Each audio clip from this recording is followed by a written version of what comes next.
A soft chime rang through the air as the glass door of Everett Jewelers swung open, allowing the crisp afternoon breeze to drift into the boutique nestled in the heart of Charleston, South Carolina.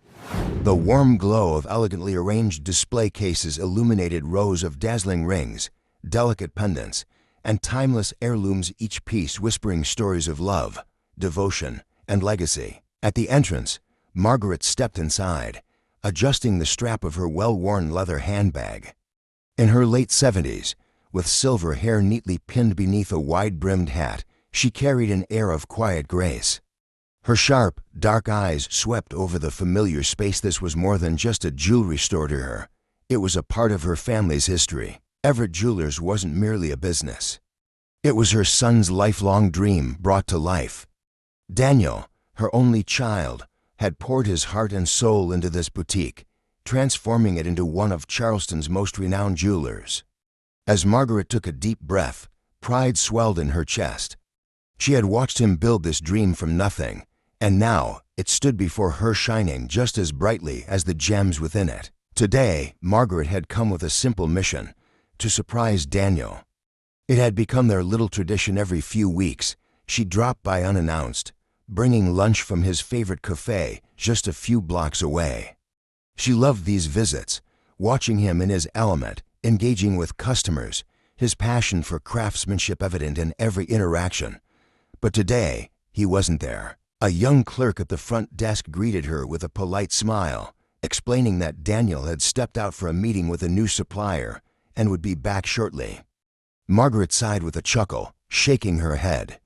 Well, I suppose I'll just have to make myself comfortable.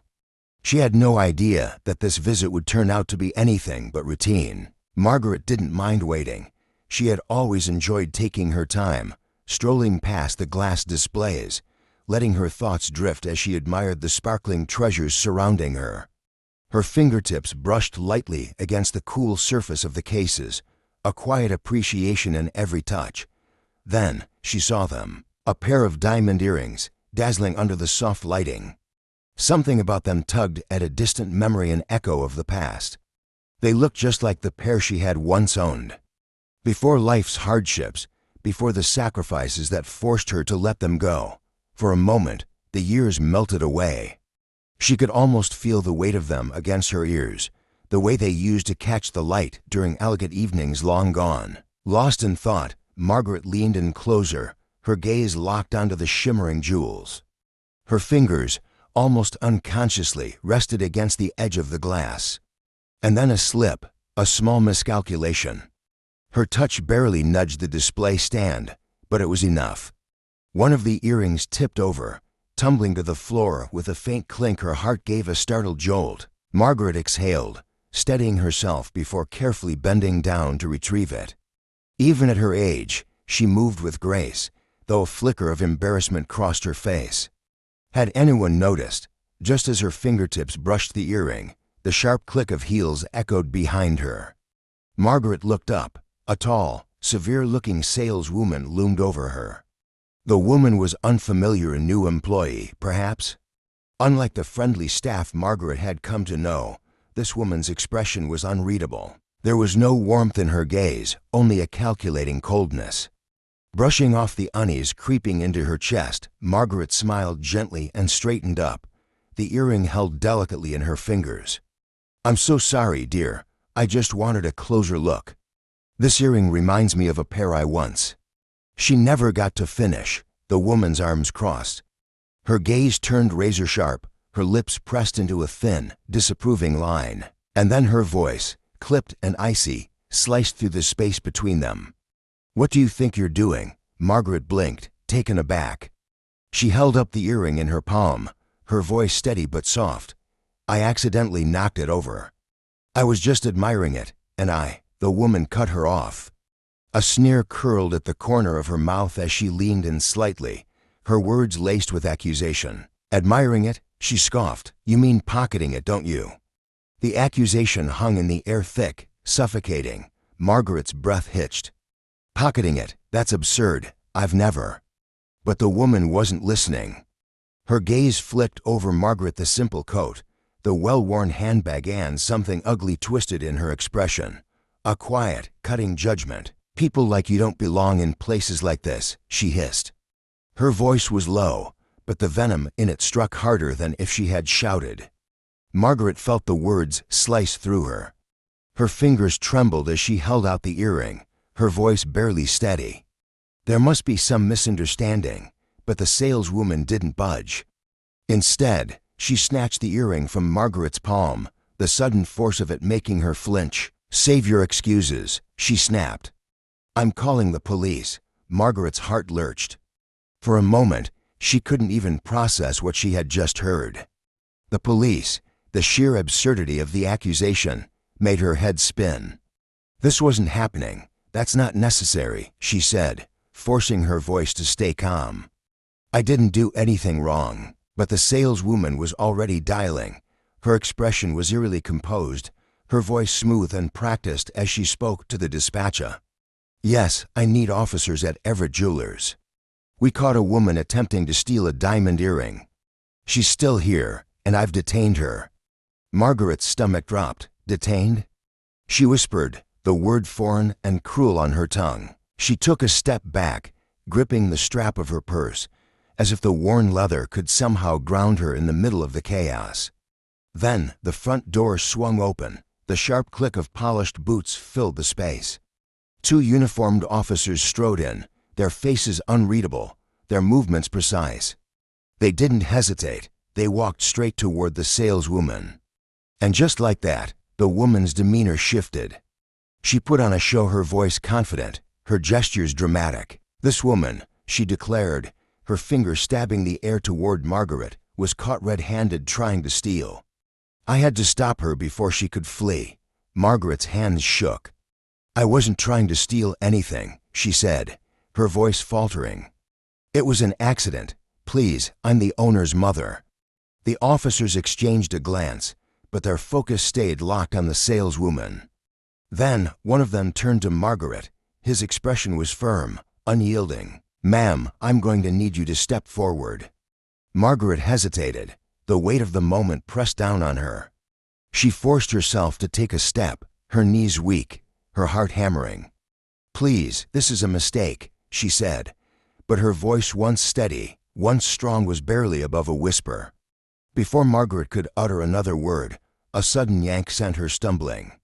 The officer's grip was rough, his hand clamping around her arm as he pulled her aside. "What are you doing?" Margaret gasped, panic surging through her voice. Cold steel locked around her wrists. Click, click. The deafening sound of the handcuffs snapped her world into silence. She stood there stunned, frozen, humiliated. Tears welled in her eyes as she looked around the store, desperately searching for a familiar face, a shred of kindness. Someone anyone who might help. But there was no one, no kindness. The saleswoman's smirk was cruel and victorious, her arms folded as she watched the scene unfold exactly as she had wanted. Margaret's breath hitched. "I didn't steal anything," she pleaded, her voice breaking as tears spilled down her cheeks. "You're making a mistake." One of the officers, his face stoic, detached, spoke in a voice as cold as the cuffs on her wrists. "You can explain yourself down at the station." The words hit like a fist. Margaret felt the air leave her lungs. She had lived through loss, struggle, sacrifice. She had endured heartbreak, built a life from nothing. But this was unbearable. The shame, the injustice. She wasn't a criminal. And yet, here she was, being treated like one. The officers began leading her toward the door, their grip firm, their judgment unshakable. Margaret's mind spiraled. How could this be happening? This was Daniel's store, a place that had always been safe, warm, familiar. How had it turned into a nightmare? And then a voice, deep, commanding, furious. "What the hell is going on here?" The officers froze. Margaret whipped her head around toward the source of the voice, and there he was, Daniel. Standing in the doorway, his face a mixture of shock and unfiltered rage. For a split second, he stood motionless, processing the scene before him. Then he moved, fast. His normally polished suit ***, his go-to for supplier meetings ***, was slightly wrinkled, as if he had rushed back. His jaw was tight, his hands clenched into fists at his sides. His gaze swept over the nightmare unfolding before him. His mother, handcuffed and tear-streaked. The officers gripping her arms as if she were dangerous. And the saleswoman, smug, smirking, satisfied. Something in Daniel snapped. And the room fell silent. Take those off her. Daniel's voice was low, controlled but thrumming with barely restrained rage. One of the officers shifted uncomfortably, clearing his throat. "Sir, we were responding to a theft complaint." Daniel's jaw tightened. "Take them off." Each word clipped, sharp, unwavering. His dark eyes burned as he stepped closer, his attention shifting to Margaret. "Are you okay, Mom?" His voice softened slightly, but his hands remained clenched into fists at his sides. Margaret nodded weakly, her voice trembling. "I didn't do anything, Daniel. I just dropped an earring." Daniel's gaze snapped to the saleswoman. His expression was icy, unforgiving. "Miss Carter, care to explain why you thought calling the police on my mother was a good idea?" For a moment, Miss Carter hesitated. Her bravado cracked, just slightly. "Sir, I didn't know she was your mother." She dropped the earring, and it looked like. "Well, I thought she was trying to, you thought." Daniel's voice cut through the air, sharp and deadly. His stance hardened. His presence dominated the room. "What gave you the right to assume my mother of all people was a thief?" Miss Carter faltered. "I didn't mean," she stammered, her confidence crumbling. "I was just trying to protect the store." Daniel let out a sharp, humorless laugh. "Protect the store from my own mother?" His voice dripped with disbelief. His words landed like blows. "Do you even realize what you've done?" His tone darkened. "You didn't just insult her, you insulted me, this business, and everything we stand for." His hand shot out, gesturing toward Margaret. Still trembling, still shaken. "Look at her. Does she look like a thief to you?" Miss Carter's mouth opened, then closed. She had nothing, no defense, no excuse. Daniel's fury shifted back to the officers. Their hesitation only fueled his rage. "Are you seriously just standing there?" His voice cut like a blade. "Do you even have any evidence? Or did you just take this woman's word for it?" The officers exchanged tense glances. The weight of their mistake hung thick in the air. Finally, one of them stepped forward, and with a metallic click, the cuffs were removed. Margaret's hands fell free. Before she could react, Daniel was by her side. His hands gently, carefully rubbed the red marks on her wrists. His voice, now only for her, was soft, steady. "I've got you, Mom." And for the first time since this nightmare began, she let out a breath. "I'm so sorry, Mom." Daniel's voice was soft, but heavy with guilt. "You shouldn't have gone through that." Margaret shook her head, her voice barely above a whisper. "I don't understand how it got this far." Daniel's jaw tightened. His anger surged once more as he straightened, turning to face the room. "This ends now." His gaze locked onto Miss Carter. "You're fired." The words were final, unyielding. Miss Carter went pale. "Sir, please, I didn't know. I don't care." Daniel's voice was cold, absolute. "Get out, now." Miss Carter's hands shook as she fumbled with her belongings, her face burning with humiliation. She didn't dare look at anyone as she hurried toward the door. It slammed shut behind her. Daniel turned next to the officers. His gaze burned into them. "And you too, you owe my mother an apology. She's been humiliated enough for one day." One of the officers cleared his throat awkwardly. "We were following protocol based on the complaint." Daniel let out a sharp, disbelieving laugh. "Protocol?" His voice dripped with contempt. "Your protocol is to slap handcuffs on an elderly woman without investigating the truth? That's what you call protecting and serving." The officers had no answer. The confidence they had walked in with had vanished. Finally, one of them mumbled, "We're sorry, ma'am." Margaret studied them. Her face was unreadable. Then, she simply nodded. Daniel gently ushered her toward a chair near the counter. "Sit down, Mom." His hand rested on her shoulder, steady, reassuring. I'll take care of everything. Margaret sank into the seat, exhausted. Daniel turned back to the officers. You can leave now. His voice wasn't loud, but it carried power. I'll be filing a formal complaint about how this was handled. The officers hesitated. Then, without another word, they turned and walked out. Their departure was marked by an awkward, heavy silence. Daniel knelt beside Margaret, his voice soft again. You okay? Do you need anything? Margaret rested her hand over his. I just want to go home, Daniel exhaled. A mix of relief and lingering fury coursed through him. We'll go soon. But first, I'm going to make sure this never happens again. The days that followed were a whirlwind. Phone calls, statements, legal proceedings. Daniel wasted no time. He filed an official complaint against the officers. And he pressed charges against Miss Carter for assaulting his mother. Margaret, though shaken, stood by her son's decision, because this wasn't just about her. This was about making sure no one else had to endure the same humiliation. And this time, justice would be served. News of the incident spread like wildfire. What was once a respected, high-end boutique was now at the center of a heated public debate. Everett Jewelers, once known for its elegance and prestige, had become a talking point for something far uglier: prejudice and accountability. Customers voiced their support for Daniel's swift actions, praising his decision to take a stand, but not everyone agreed. A handful questioned his choice to fire Miss Carter so publicly. Daniel didn't flinch. There's no room for that kind of behavior in my business, he told a local reporter. And there shouldn't be room for it anywhere. Meanwhile, Miss Carter was facing a storm of her own. Security footage from the store left no room for doubt.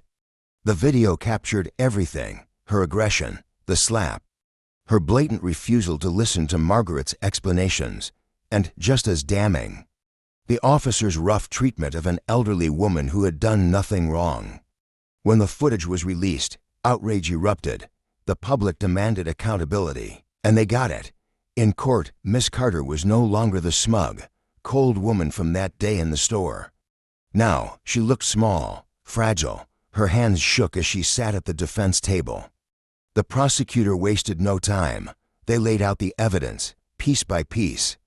The footage, the witness testimonies. Even the officers admitted they had acted too quickly. Their admission was a small victory, but it didn't erase the pain they had caused, and it certainly didn't erase the damage done. Margaret, at Daniel's insistence, did not have to testify. Reliving that humiliation in front of strangers, it was too much. Instead, the prosecutor let the evidence speak for itself. Margaret, however, couldn't escape the weight of what had happened. She still felt it, the sting of the slap, the cold bite of the handcuffs, the glares of judgment from people who never even knew her. No verdict could change that. The jury didn't deliberate for long. After just a few hours, they returned with a unanimous verdict. Guilty, on all counts. Miss Carter was convicted of assault and defamation. The judge handed down a sentence: community service, mandatory sensitivity training, and perhaps most fitting of all, a permanent stain on her record that she would never escape. Because the world had seen her for who she truly was, and there was no going back. Outside the courthouse, a sea of reporters swarmed around Daniel and Margaret. Microphones were thrust forward, cameras flashed. The air buzzed with anticipation. Daniel stood tall. His voice was strong, unwavering. "This isn't just about what happened to my mother," he said, his words carrying the weight of a man determined to make a difference. "It's about making sure no one else has to face this kind of treatment. Discrimination has no place in our society, and it's up to all of us to fight against it." A murmur of agreement rippled through the crowd. Beside him, Margaret lifted her chin. Her voice was softer, but no less powerful. "I've lived a long life," she said, her tone steady despite the overwhelming crowd, "and I've seen too much of this." She paused, glancing at her son before turning back to the reporters. "But I believe in him, and I believe we can do better. We have to." For a moment, the chaos of the press conference faded, because this wasn't just a news story. It was a moment, personal, universal. A mother and son, standing together, turning a moment of injustice into a call for change. The days after the verdict brought closure but also reflection. For Margaret, the ordeal left scars, but it also strengthened her resolve. She had been knocked down, but she had gotten back up, and Daniel. He made sure his mother was surrounded by love and support. Friends and family visited often. The house was once again filled with laughter. And slowly, life moved forward. Everett Jewelers changed, too. Daniel wasted no time in implementing new policies. His staff underwent rigorous training in fairness, ethics, and cultural sensitivity. He invited community leaders to hold workshops. He made it clear his business would be a place where everyone felt respected. And the store's reputation, it didn't just recover, it became stronger. Because Daniel had done something few business owners dared to do. He didn't just fix the damage, he made things better than before. One afternoon, Margaret sat in Daniel's office, a warm cup of tea in her hands. The store outside buzzed with life, energy, warmth. She looked at her son, pride shining in her eyes. "You've done well," she said softly, "not just with the store, but with standing up for what's right." Daniel smiled. He reached out, his hand resting gently over hers. "I had a good example to follow." A beat of silence. Then he added, "You taught me everything I know about resilience." And in that moment, Margaret understood. All the pain, all the struggle, every hardship she had endured, none of it had been in vain. Outside the boutique, the world had taken notice. What had started as Margaret and Daniel's story had rippled far beyond Charleston streets. It was no longer just a local issue. It had become a movement. Conversations about justice, accountability, and change echoed in town halls, classrooms, and homes. People weren't just acknowledging the need for change, they were demanding it. As the evening settled in, the sky bathed the city in a golden glow. Margaret stood at the door, ready to leave, but not before Daniel walked her out. She paused, taking in the moment the quiet strength in the air, the promise of something bigger than themselves. Then she turned to her son. "I know this wasn't easy," she said, her voice steady, filled with conviction. "But you took something painful and turned it into purpose. That's how real change begins." Daniel nodded, his gaze firm, unwavering. "And it's far from over," he said. He exhaled, the weight of responsibility settling over him not as a burden, but as a calling. "There's still so much to do." Margaret smiled, a quiet, unshakable hope filling her heart. "One step at a time, son." She turned, walking away as the soft chime above the door rang out. A sound that had once been ordinary, now carried a deeper meaning, a symbol of resilience, of progress, of change. Margaret knew the world was far from perfect, but she also knew change was possible. One step, one story, one act of courage at a time.